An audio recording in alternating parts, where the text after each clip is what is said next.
இன்னைக்கு என்ன சமையல் பார்க்கலாமா? அதுக்கு முன்னாடி எல்லாருக்கும் இனிய தை பொங்கல் வாழ்த்துக்கள். எல்லாரும் வாழ்க்கையில எல்லா வளமும் பெற்று சந்தோஷத்தோட நலமோட இருக்கிறதுக்காக நான் கடவுள்கிட்ட வேண்டிக்கிறேன்.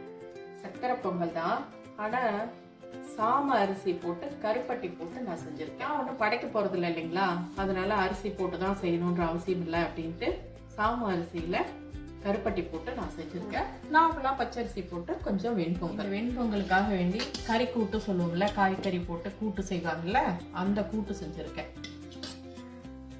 தேங்காய் சட்னிக்கு பதிலாக இதை கறி கூட்டு, இது நல்லா இருக்கும், இது சூப்பராக இருக்கும். இதுவே பார்த்தீங்கன்னா கொஞ்சமாக வாழைக்காய் பொரியலும் பண்ணியிருக்கேன். எங்கள் அம்மா வீட்டில் பார்த்தீங்கன்னா வாழைக்காய் பொரியல், அவரைக்காய் பொரியல், பரங்கிக்காய் பொரியல் மூணும் செய்வாங்க. அது வழக்கமாக அது பொங்கல்னால் அது அந்த காய் மூணும் செய்கிறது வழக்கம் அது. பட் இது இப்படியெல்லாம் அந்த அளவுக்கெல்லாம் நான் செய்யலை. நம்ம என்ன படைக்கிறோமா ஒன்றா, அதனால் சும்மா சாப்பிட்ற அளவுக்கு மட்டும் இது கூட உளுந்து வடையும் செய்திருக்கேன்.